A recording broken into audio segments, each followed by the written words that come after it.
Hi అండి. Good evening అందరికీ. ఇదొచ్చేసి మొన్న మా ఊరు వెళ్ళానని చెప్పాను కదా! ఆ రోజు చుట్టాలందరూ కలిసారండి. మా బంధువులందరూ కలిసారు. నేనైతే అందరితోని మాట్లాడడానికైతే చూశాను. అందరైతే ఆల్మోస్ట్ అందరిని కవర్ చేశానండి.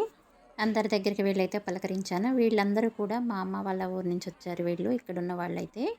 నేనైతే ఆల్మోస్ట్ అందరిని కవర్ చేశాను. అందరి దగ్గరికి వెళ్ళైతే పలకరించాను. నాకు మా రిలేటివ్స్ మొత్తం కూడా మా అమ్మ వాళ్ళ ఊర్లో బాగా ఎక్కువగా ఉన్నారండి. మా అమ్మకు సంబంధించిన వాళ్ళు కానీ, మా నాన్నకు సంబంధించిన వాళ్ళు కానీ, అందరూ కూడా అక్కడే ఉన్నారు. ఆల్మోస్ట్ చాలామంది అక్కడే ఉన్నారు. అంతా ఊరు మొత్తం కూడా మా బంధువులేనండి. అందుకే బాగా అందరితోనూ కూడా బాగా మాట్లాడతాను నేను. అందరూ దగ్గర వాళ్ళే. అందులో దూరం వాళ్ళు ఎవ్వరూ లేరు. అందరూ నా వాళ్ళే. ఇక్కడొచ్చేసి ఇది నా హస్బెండ్ ఫ్యామిలీ అండి. అంటే నా ఫ్యామిలీ. ఇంకా ఇక్కడ మేమందరం కూర్చొని సరదాగా మాట్లాడుకుంటున్నాం. చాలా రోజులైపోయిందండి మేమందరం కూడా కలవక. ఇక మధ్యలో కొంచెం గ్యాప్ వచ్చేసింది. మా సార్ వాళ్ళ నాయనమ్మ గారు చనిపోయినప్పుడు అప్పుడు వచ్చాము. తర్వాత ఫిబ్రవరిలో వచ్చామండి మేము ఇక్కడ చిరుమరికి. ఆ తర్వాత మళ్ళీ ఇదే రావటం ఇంకా. అందుకే ఇక్కడ కూర్చొని సరదాగా మాట్లాడుకుంటున్నాము. మొన్న ఒక 2, 3 సార్లు వచ్చాంలే కానీ అంత ఫ్రీగా మాట్లాడుకోలేము. అంత టైం కూడా లేదు కదా!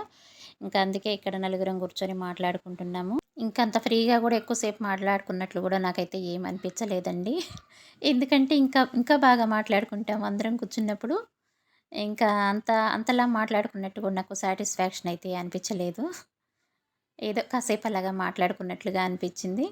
ఇక ఇక్కడొచ్చేసి మా సార్ వాళ్ళ మేనత్త గారు. అంటే నాకు పెద్దమ్మ. ఇక తన పక్కనుందేమో మా సార్ వాళ్ళ బాబాయ్ వాళ్ళ వైఫ్. అంటే వాళ్ళ పిన్ని. నాకు చిన్నత్త గారవుతుంది. ఇక ఇక్కడున్నదేమో నేను మీకు తెలుసు కదా! రోజు చూస్తూనే ఉన్నారు కదా నన్ను. ఇంక నా పక్కన ఉన్నదేమో మా ఆడపడుచు. మొన్న మీకు చెప్పాను ఒక వీడియోలో తను మా ఆడపడుచని. ఇక మేమైతే నలుగురం ఫ్రీగా మాట్లాడుకుంటాం ఎప్పుడైనా గానీ కూర్చున్నప్పుడు. ఇలా సరదాగా కాసేపు మాట్లాడుకున్న తర్వాత లంచ్‌కైతే వెళ్ళామండి. వీళ్ళని వీడియోలో మాట్లాడమంటే వీళ్ళు మొహమాట పడిపోతున్నారు. మా ఆడపడుచుకి ఏం మొహమాటం ఏం లేదు. ఆవిడ మాట్లాడుతుంది కానీ వీళ్ళిద్దరూ కూడా మాట్లాడట్లేదు ఎక్కువగా. నేనేమో ఏం ప్రాబ్లమ్ ఏం లేదు. మనందరికీ తెలుసు గదా! మన వాళ్ళందరికీ తెలుసు కదా! అందరికీ తెలుసు నాకు ఛానల్ ఉందన్న విషయము. చూస్తే చూస్తారు ఏమవుతుంది అని చెప్తున్నాను. ఇంకా ఇక్కడేమో పెద్దమ్మని హాయ్ చెప్పమంటే మాత్రం పెద్దమ్మ ఒక్కతైతే హాయ్ చెప్పింది. మా చిన్నత్తగారు మాత్రం నేను చెప్పను అని చెప్పేసంది. అని చెప్పి చెప్పలేదండి. తను మాట్లాడట్లేదు. మా ఆడపడుచయితే నాకేం భయం లేదు నేను చెప్పేస్తానని చెప్పి చెప్తుంది చూసారు గదా! నేను చెప్తున్నాను. మా పెద్దమ్మ కూడా చెప్పేసింది ఆఖరికి.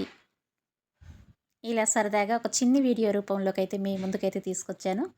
నా వీడియో ఎలా ఉందో ఒకసారి అయితే కమెంట్ చేయండి.